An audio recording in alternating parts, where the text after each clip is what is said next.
Welcome to our channel. Today we how to connect with Buffer for scheduling affiliate posts. Easy tutorial step by step clearly.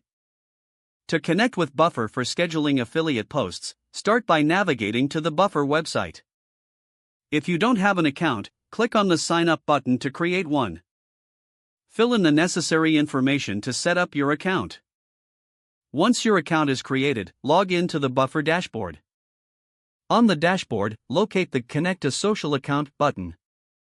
Click on the button, and a list of social media platforms will appear.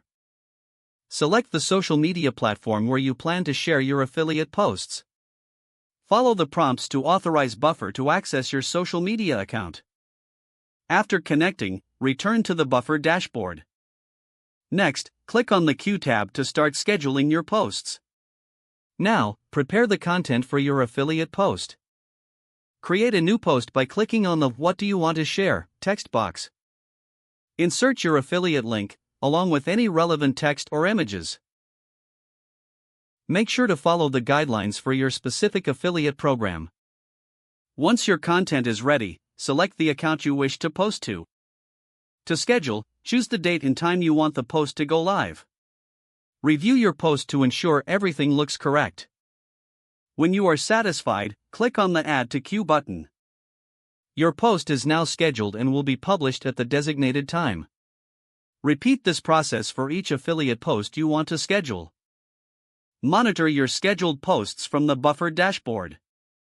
Use the analytics provided by Buffer to track the performance of each post.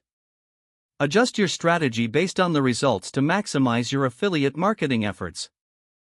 If the page does not load, refresh the browser or try again in a private or incognito window. Make sure you are using the correct email address, then retype it carefully to avoid small typos. If your password is not accepted, use the reset option and create a new strong password you can remember. Check your spam folder for verification or security emails, then complete any requested confirmation steps. Enable two-factor authentication if available to improve account security and reduce unauthorized access risk. Don't forget to like this video and subscribe to our channel for more step-by-step tech guides.